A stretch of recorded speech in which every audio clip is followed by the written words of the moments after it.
సమాచారం కోసం 95 న్యూస్ ఇప్పుడు యాప్ లో మీ ముందుకు వచ్చింది. వెంటనే డౌన్లోడ్ చేసుకుని న్యూస్ అప్డేట్ తెలుసుకోండి. ప్రతి క్షణం ప్రజాక్షేమం కోసం. రాజ్యసభలో రాజ్యసభ సభ్యుడైనటువంటి ఎన్నుకోబడినటువంటి పార్లమెంట్ లో కూర్చున్నటువంటి మన పక్క రాష్ట్రం ఎంపీ అయినటువంటి విజయసాయి రెడ్డి గురించి మాట్లాడుకుందాం. మనము తెలంగాణలో వాళ్ళ పాత్ర ఎంతో నాకు తెలియదు. వాళ్ళు కేంద్రంలో ఎలాంటి రోల్ లేదు.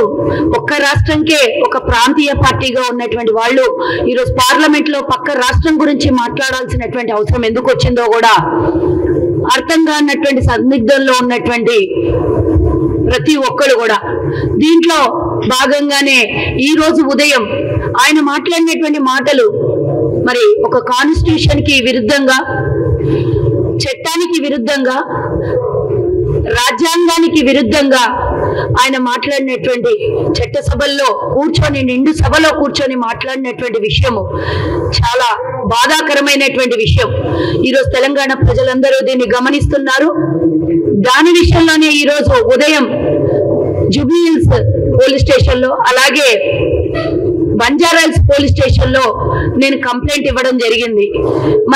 ఆయన పార్లమెంట్ లో మాట్లాడినటువంటి మాటలు ఏమంటే, తెలంగాణ 3 నెలల్లో ప్రభుత్వం కూలిపోతుంది అని మాట్లాడినటువంటి మాటలు ఒక బాధాకరమైనటువంటి విషయమైనా చాలా కోపంతో ఈరోజు ఆయన మాట్లాడినటువంటి మాటలకి ప్రతి ఒక్కళ్ళు కూడా తెలంగాణ ప్రజలు ఆవేశంలో ఉన్నారు. అసలు ఎందుకు మాట్లాడాల్సి వచ్చింది ఈ విషయం అని చాలా మంది ఆలోచిస్తున్నారు. కానీ దీని వెనకాల పెద్ద కుట్రే దాగి ఉన్నదని ప్రతి ఒక్కళ్ళకి అనుమానం ఉన్నది. గతంలో చూసుకున్నాం మనం, 2019లో ఎన్నికలు జరిగినప్పుడు జగన్మోహన్ రెడ్డికి కేసీఆర్ ఫండింగ్ చేసిందని ఓపెన్ సీక్రెట్ ప్రతి ఒక్కళ్ళు మాట్లాడుకున్నారు. అందులో భాగంగానే 2023లో మొన్న జరిగినటువంటి అసెంబ్లీ ఎన్నికలు తెలంగాణలో జగన్మోహన్ రెడ్డి కేసీఆర్ కి ఫండింగ్ చేసిందనే విషయం ఆ నోట ఈ నోట అందరు మాట్లాడుకున్నటువంటి విషయం. వీళ్ళిద్దరికి ఆర్థిక సంబంధాలు, రాజకీయ సంబంధాలు ఈ విధంగా ఉండడం వల్లనే ఈరోజు విజయసాయి రెడ్డి పార్లమెంట్ లో తనకు సంబంధం లేని విషయమైనా సరే చర్చించాడు, మాట్లాడాడు అని అంటే చాలా శోచనీయం. దీన్ని చూస్తూ ఉన్నటువంటి పార్లమెంట్ స్పీకర్ అయినా సరే, పార్లమెంట్ కేంద్రంలో ఉన్నటువంటి అధికార పార్టీ బీజేపీ పార్టీ అయినా సరే, గతంలో మనం రాహుల్ గాంధీ గారిని అమానుషంగా సస్పెండ్ చేయడం చూసిండ్రు. అకారణంగా వారి నివాసాన్ని కూడా ఖాళీ చేయడం మనం చూసాం. ఏ కారణం లేకుండా రాహుల్ గాంధీ గారిని సస్పెండ్ చేసినప్పుడు ఈరోజు చట్టానికి విరుద్ధంగా, రాజ్యాంగానికి విరుద్ధంగా ఒక ప్రభుత్వం కూలిపోతుంది అని మాట్లాడినటువంటి సాయి రెడ్డిని ఎందుకు నిన్న పార్లమెంట్ లో సస్పెండ్ చేయలేదు, ఆయన మీద కేసు నమోదు చేయలేదు, వారి పార్టీ మీద ఎందుకు కేసులు పెట్టలేదు పార్లమెంటు అనేది క్వశ్చన్ రేస్ అవుతుంది. వీళ్ళు ముగ్గురు కలిపి ఒక కూటమిగా అంతర్గతంగా ఒక మాఫియా, రాజకీయ మాఫియా నడిపిస్తున్నారు అనడంలో ఎలాంటి శోచనీయం లేదు. ఎందుకంటే మనం చూసుకున్నాం, అన్ని రాష్ట్రాల్లో ప్రభుత్వాన్ని కూల్చడానికి ప్రయత్నం చేసిన సందర్భంలో బీజేపీ పార్టీ మొన్నటికి మొన్న జార్ఖండ్ లో హేమంత్ సోరెన్ని అరెస్ట్ చేసినటువంటి విషయం మనం చూసినాం. కాంగ్రెస్ కొల్యూషన్ గవర్నమెంట్ ఎక్కడున్నా కూడా అక్కడ పడేసే ప్రయత్నంలో 12 రాష్ట్రాలని కూల్చేశారు. కానీ గతంలో బీఆర్ఎస్ మీద ఎన్నో నిందలు మోపినటువంటి బీజేపీ పార్టీ ఒక్కటంటే ఒక్కటి కూడా వాళ్ళ మీద కంప్లైంట్ ఇవ్వలేదు, వాళ్ళ మీద ఎలాంటి నోటీసులు జారీ చేయలేదు, వాళ్ళ మీద విచారణకు ఆదేశాలు కూడా ఇవ్వలేదు. అలాంటప్పుడు కేసీఆర్ కి ఈరోజు తెలంగాణలో ప్రభుత్వం ఏర్పడగానే కాంగ్రెస్ ప్రభుత్వము వాళ్ళు చేసినటువంటి అవినీతి, గత ప్రభుత్వం చేసినటువంటి అవినీతిని ఒక్కొక్కటి వెలుగులోకి తీసుకొని వస్తుంది. 9.5 సంవత్సరాలు బీఆర్ఎస్ చేసినటువంటి అవినీతిని బయటికి తీస్తుంది. ఇదే బీజేపీ చోద్యం చూస్తూ 10 ఏళ్లు కాలయాపన చేసింది.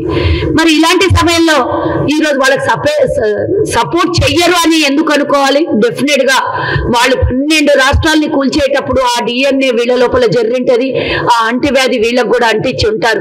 కాబట్టి ఇంత పెద్ద సాహసం చేసి విజయసాయి రెడ్డి పార్లమెంట్ లో మాట్లాడాడు అని అంటే ఈ రోజు తెలంగాణలో పూర్తి మెజార్టీతో కాంగ్రెస్ ప్రభుత్వం ఏర్పడినా కూడా మాటి మాటికి గెలిచిన వారం రోజులు కూడా కాకముందే ఇటు బీజేపీ పార్టీ అటు బీఆర్ఎస్ పార్టీ ప్రతిరోజు కొద్ది రోజుల్లో ప్రభుత్వం పడిపోతుందని ఎన్నోసార్లు తెలంగాణ ప్రజలు ఇచ్చినటువంటి మ్యాండేట్ ని అవమానకరంగా మాట్లాడారు. మరి మీరు గతంలో 2014లో 62 సీట్లు వస్తే ఎవరు కూడా మీరు కూలిపోతుంది ప్రభుత్వం పడిపోతుందని గతంలో మేము ప్రతిపక్షంలో ఉంటే ఎన్నడూ కూడా అల్లేదు. ప్రతిపక్ష హోదా మమ్మల్ని ప్రజలు కల్పించారు, కూర్చొని మేము ప్రశ్నిస్తాం, మేము చర్చలు చేస్తామన్నాను తప్పించి ప్రభుత్వాన్ని పడగొడతామని ఎన్నడూ కూడా మాట్లాడలేదు.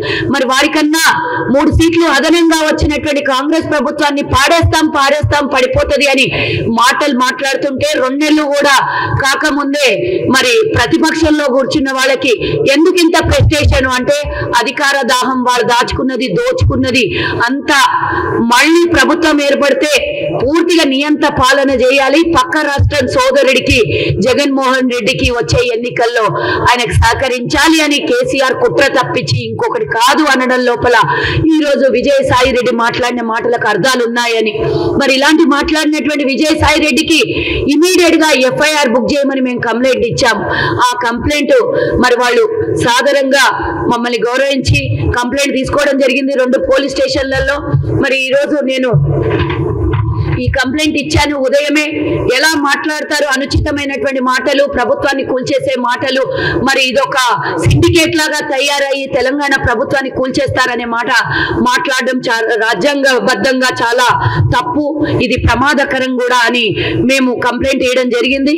FIR file చేయమన్నాము.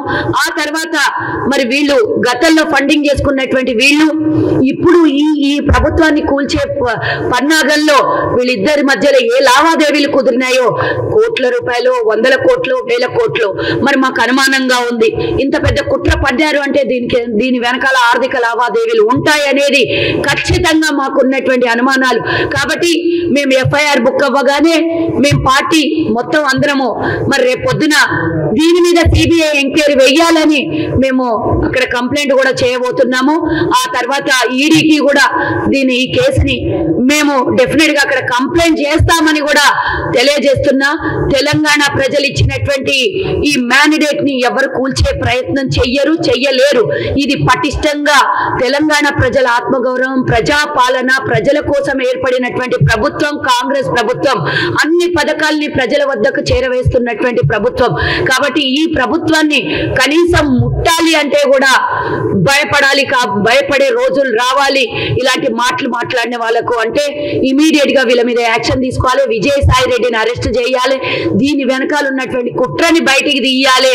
ఈరోజు తెలంగాణ ప్రజల ఆత్మ గౌరవాన్ని దెబ్బతీసే విధంగా మాట్లాడినటువంటి రాజ్యసభ సభ్యుడైనటువంటి మరి విజయసాయి రెడ్డి బేషరతుగా క్షమాపణ చెప్పాలి. ఆయన మీద కేసులు పెట్టిన తర్వాత ఆయనని ఇమీడియట్ గా అరెస్ట్ చెయ్యాలని కూడా మేము తెలంగాణ ప్రజల తరఫు నుంచి, కాంగ్రెస్ పార్టీ తరఫు నుంచి, తెలంగాణ ప్రభుత్వం తరఫు నుంచి మేము డిమాండ్ చేస్తున్నాము. ఇలా ఒక్కళ్ళు తప్పు చేసినటువంటి వ్యక్తులకు శిక్షలు పడితే మళ్ళా ఇంకెవ్వరూ కూడా సాహసం చెయ్యరు అనే దాని మీద మేము ఈరోజు కాంగ్రెస్ పార్టీ కేసు పెట్టడం జరిగింది. కాబట్టి మాకు నమ్మకం ఉంది. పోలీస్ స్టేషన్లు అంటే మాకు నిజమైన వాస్తవాల మీద నమ్మకం ఉంది. కాబట్టి మేము పోలీసులను నమ్మాము, కంప్లైంట్ చేశాము. అది కూడా పార్లమెంట్ లో ఉన్నటువంటి చట్టం సపరేట్ గా ఉంటది. అక్కడ కూడా పోలీసులు ఉంటారు. కాబట్టి వీళ్ళు ఇక్కడి నుంచి అక్కడ ఇన్స్ట్రక్షన్స్ ఇమీడియట్ గా పంపించాలి పార్లమెంట్ కి. అక్కడ పార్లమెంట్ లో కూడా వీళ్ళ మీద యాక్షన్ తీసుకొని సస్పెండ్ చేసి అరెస్ట్ చేయాలని మేము డిమాండ్ చేస్తున్నాము. ఈ మెసేజ్ ని మీడియా సోదరులారా దయచేసి తెలంగాణ ప్రజలకు అందరికీ చేరవేయాలి. ఎందుకంటే వాళ్ళు ఇచ్చిన తీర్పు ఈ రోజు ప్రభుత్వం తెలంగాణలో ఉన్నటువంటి కాంగ్రెస్ ప్రభుత్వం. కాబట్టి ఈ ప్రభుత్వాన్ని కూలగొట్టే సాహసం ఎవరు చెయ్యొద్దు. మీకు మేము అభయం ఇస్తున్నాం. పూర్తి 5 సంవత్సరాలు కాంగ్రెస్ పార్టీ ప్రభుత్వం ఇక్కడ ఉంటది. వచ్చే 10 ఏళ్ళు కూడా కాంగ్రెస్ పార్టీ ఇక్కడ ప్రభుత్వాన్ని కొనసాగిస్తుంది అని గంటా పదంగా నేను చెప్తున్నాను. తెలంగాణ ప్రజల ఆత్మగౌరవాన్ని, సెంటిమెంట్ మీద ఆడుకోవద్దని మరోసారి ఈ టీఆర్ఎస్ కి అలాగే వైఎస్ఆర్సీపీ అవసరం లేని దాంట్లో ఇన్వాల్వ్ అయినందుకు ఇద్దరికీ హెచ్చరిస్తున్నా. జై